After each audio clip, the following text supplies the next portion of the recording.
पटना में गायत्री के एक्सीडेंट के बाद जब मुस्कान रेयर ब्लड बी नेगेटिव ढूंढने निकली तो उसे ब्लड तो नहीं मिला, पर मन्नू जरूर मिल गया।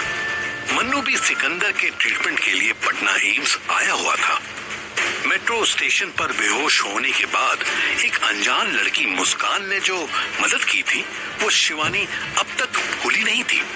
वो खुशी खुशी ब्लड टेस्ट करवाने को राजी हो गई, पर उसका ब्लड ग्रुप बी नेगेटिव नहीं बल्कि ओ नेगेटिव निकला। Oh no! क्यों क्यों क्यों भगवान, गायत्री की जगह मुझे यहाँ बेड पर होना चाहिए था ना। मन्नू उसकी पीठ सहलाने लगा। मुस्कान, हिम्मत मत हारो, कुछ ना कुछ अरेंज हो जाएगा। शिवानी टेस्ट करवाकर हाथ में रुई लगाए इन्हीं के पास आ रही थी। गौरव उसके साथ था। मुस्कान जी, आप परेशान मत हो, गायत्री जी को कुछ नहीं होगा। हमें 2 क्या 4 लीटर खून भी देना पड़ा तो हम दे देंगे, वैसे ही थोड़े मोटा गए हैं। क्या बोल रही है? 2 यूनिट मांगा है, 2 लीटर नहीं। और भाभी, आपका ब्लड ग्रुप तो नेगेटिव आया है ना रिपोर्ट में, और मुस्कान को तो, मेरा मतलब उस गायत्री को तो बी नेगेटिव चाहिए। हाँ, तो इसमें टेंशन क्या है? ओ नेगेटिव यूनिवर्सल डोनर होता है, हम अभी देकर आते हैं। अचानक मुस्कान की आंखों में चमक आ गई। अरे हाँ, मैं कैसे भूल गई। Thank you so much, so much Shivani. वो हाथ जोड़कर उसके पास आने लगी कि शिवानी ने हाथ रोक दिए। थोड़ा थैंक यू बचा कर रखिए, भगवान जी को कहने में काम आएगा। हम अभी आते हैं। गौरव बिल्कुल किसी ट्रेंड देवर की तरह उछल के अपनी शिवानी भाभी के पास आया और साथ साथ चल दिया। उनके जाने के बाद मनु धीरे से बोला, क्या आयरनी है ना, तुम दोनों मिलकर मुझे ब्लैकमेल कर रही थी ताकि मेरा और शिवानी का रिश्ता टूट जाए। आज वही शिवानी तुम्हारी गायत्री को ब्लड डोनेट कर रही है। ब्लैकमेलिंग का रिप्लाई ब्लड डोनेशन से। वाह!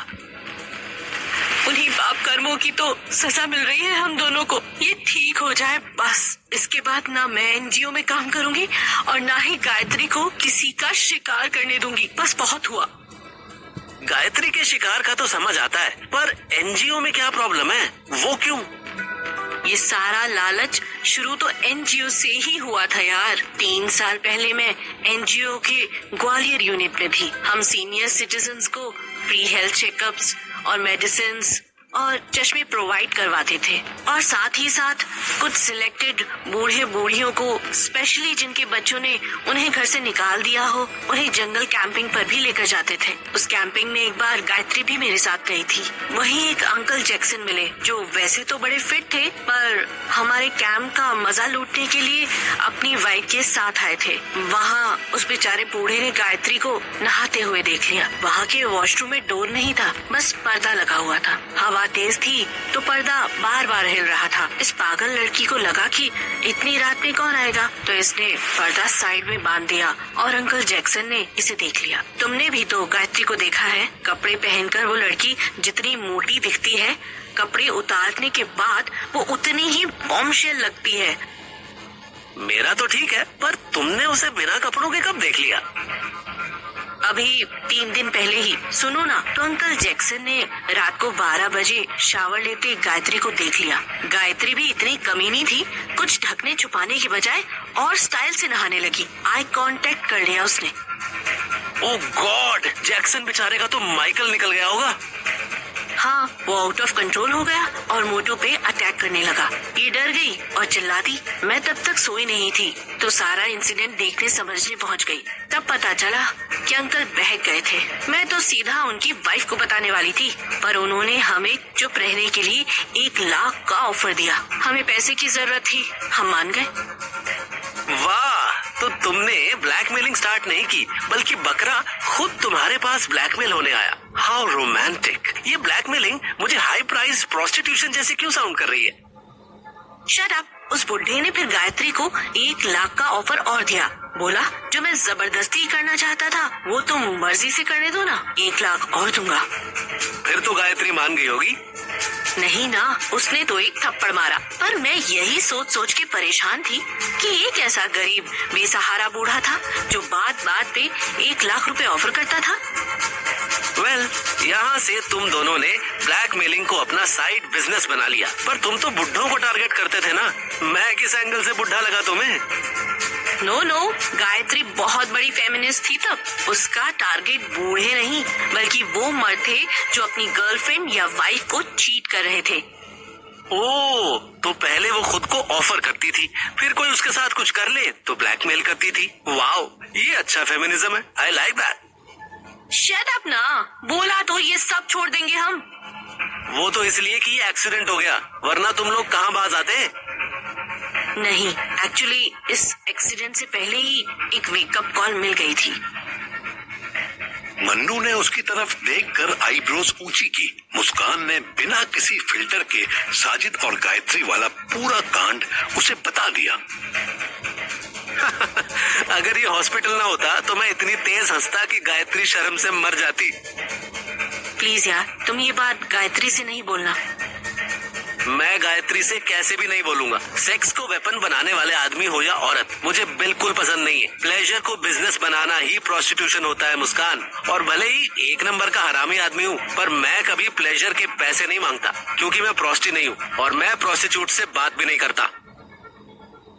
मुस्कान कुछ ना बोली। शिवानी का डोनेशन पूरा हो चुका था। रात के 12 बज चुके थे। गायत्री अब आउट ऑफ डेंजर थी, पर उसकी टांग का प्लास्टर बता रहा था कि उसे कम से कम 15 दिन इस हॉस्पिटल में रुकना था। मन्नू, मुस्कान, शिवानी और गौरव गायत्री के रूम में उसके बेड के पास बैठे थे। गौरव धीरे से मन्नू के कान में फुसफुसाया, सर जी, ये तीनों ही आपकी। चुप रहे यार, तुझे क्या हो गया है? थोड़ी देर के लिए तो इंसान बन जा। मन्नू इतनी जोर से बोला कि तीनों लड़कियां इन दोनों की तरफ देखने लगी। गौरव चेप गया। उसको बुरा तो बहुत लगा, पर उसने पलट के जवाब नहीं दिया। गायत्री और शिवानी तो नहीं समझ पाई कि मन्नू क्यों चिल्लाया, पर मुस्कान समझ गई। मन्नू रूम में बैठी और लेटी तीनों लड़कियों के साथ एंजॉय कर चुका था। उसका वही एंजॉयमेंट अब उसकी बैंड बजा रहा था। वो उठ खड़ा हुआ। आप तीनों बात करो, मैं और गौरव कैंटीन से कुछ ड्रिंक्स वगैरह ले आते हैं। सुनो, मेरे लिए एक फ्रूटी और ले आना प्लीज। श्योर बेबी, अभी लाया। मन्नू गौरव को उठाने लगा। चल जरा बाहर तक चल।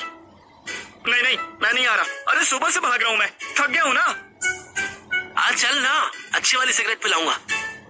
आपने मुझे समझ क्या रखा है? मैं सिगरेट का लालची नहीं हूँ। हाँ, नहीं तो। मन्नू को हंसी आ गई। अच्छा, क्या चाहिए फिर बता। बस प्यार से बोलो और सबके सामने बेइज्जती मत करो। अरे मेरे भैया, अच्छा सॉरी, चल ना, आजा कुछ मर्दों वाली बात करते हैं। गायत्री और शिवानी भी इन दोनों के रोमांस को देखकर हंसने लगी। मुस्कान सीरियस थी। वो बस इनके जाने का इंतजार करने लगी। मन्नू ने जाते जाते गायत्री को ऐसे घूरा जैसे शिवानी ने नहीं, बल्कि उसने खून देकर एहसान किया हो। इन दोनों के बाहर निकलते ही मुस्कान बोली, शिवानी, तुम्हारे चाचा कैसे हैं? अभी होश नहीं आया है, पर वो भी खतरे से बाहर हैं। यकीन नहीं होता कि किसी घर के आदमी ने ही उन्हें पॉइजन दे दिया। कैसा बुरा टाइम आ गया है। यही इस जनरेशन का ट्रूथ है डार्लिंग। जो लोग अपना खून है वो जहर दे रहे हैं, और जिनसे कोई जान पहचान भी नहीं, वो खुशी खुशी खून देने आ जाते हैं। कोई शिवानी की बार बार तारीफ करे तो वो नर्वस होने लगी थी। उसने कन्वर्सेशन का टॉपिक बदल दिया। आपका एक्सीडेंट कैसे हुआ? आप पटना क्या करने आए थे? मुस्कान और गायत्री की निगाह मिली। गायत्री ने जैसे आंखों ही आंखों में मुस्कान से पूछा कि उसे बताना चाहिए या नहीं। हॉस्पिटल से थोड़े दूर खड़े होकर मनु छोटी कैंपा पी रहा था और गौरव सिगरेट फूंक रहा था। सर जी, दिल से एक बात कहूं? दिल से क्यों? मुंह से पूछ। देखिए सर जी, मैं अभी तक आपकी जितनी भी गर्लफ्रेंड से मिला हूँ ना, उन सब में शिवानी भाभी औसम है, बहुत औसम है। आई नो भाई, आई नो। अच्छा सर जी, मैं आपसे क्वेश्चन पूछूं? आप ऑनेस्टली जवाब दोगे? यार तू इतना ड्रामा क्यों कर रहा है, सीधे सीधे पूछना। हाँ हाँ ठीक है, तो अभी आपकी करंट टाइम्स में टोटल कितनी गर्लफ्रेंड्स हैं? पता नहीं, एक शिवानी।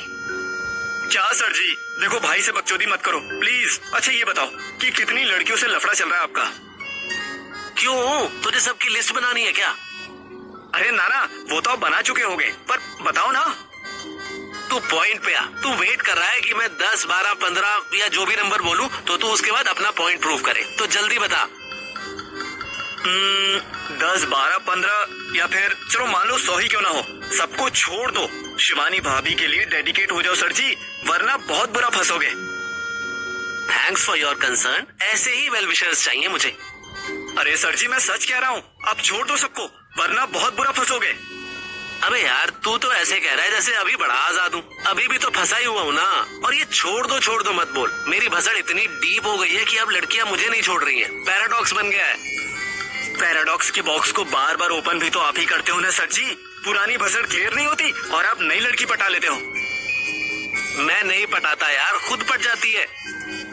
अरे तो मत पटो ना छोटे, भाई की तरफ ट्रांसफर कर दो। मन्नू ने उसे घूरा तो गौरव हंसने लगा, तभी उसका फोन बजा। लाइन पर पुलिस वाली तान्या थी। ओ फक यार, ये फिर हीट पर आ गई। गौरव स्क्रीन झांककर नाम पढ़ने लगा। तान्या, ये तो वही है ना जो मुझे नोएडा के मॉल में दिखी थी? हाँ, ये महीने में मुझे तभी याद करती है जब इसको सेक्स चढ़ रहा होता है। सेक्स के बाद फिर कुछ दिनों के लिए ऐसे भूल जाती है जैसे जानती ही ना हो। हाँ ये हुई ना बात। सर जी ये वाली मेरी तरफ ट्रांसफर कर दो। देख ले, पुलिस वाली है, अभी अभी पुलिस ट्रेनिंग ली है। रहने दो, फिर तो आप ही रखो। कॉल काटने ही वाली थी कि मनु ने फोन उठा लिया। हेलो तन्नू, कैसी है? बताऊंगी कैसी है, पहले ये बताओ कि यहाँ क्या रंगरलिया मना के गए थे तुम, और हो कहाँ, रूम पर क्यों नहीं आए? गौरव ने अभी अभी मनु को ज्ञान दिया था कि लड़कियों से अब दूरी बनाने का टाइम आ गया था। तान्या इतनी गंदी तरह से चिल्लाई कि मनु को बहाना मिल गया। देखो तान्या, ऐसा है, मेरा बाप भी मुझसे इस टोन में बात नहीं करता। दोबारा ऐसे ऐंठ के बोली ना तो ऐसा ब्लॉक करूंगा कि। अरे तेल लेने गया तुम्हारा बाप और तुम्हारी धमकी, जहाँ बुरारी वाला तुम्हारा रूम है, जहाँ तुमने मुझे बुलाया था, इस मोहल्ले की टीनेज बच्ची के साथ क्या कांड कर दिया तुमने? क्या क्या क्या हो गया उसको? उसको मतलब जानते हो मैं किसकी बात कर रही हूँ? वो हॉस्पिटलाइज हो गई है, तुम्हारी लड़की। जल्दी आओ। मन्नू के पैरों तले जमीन खिसक गई।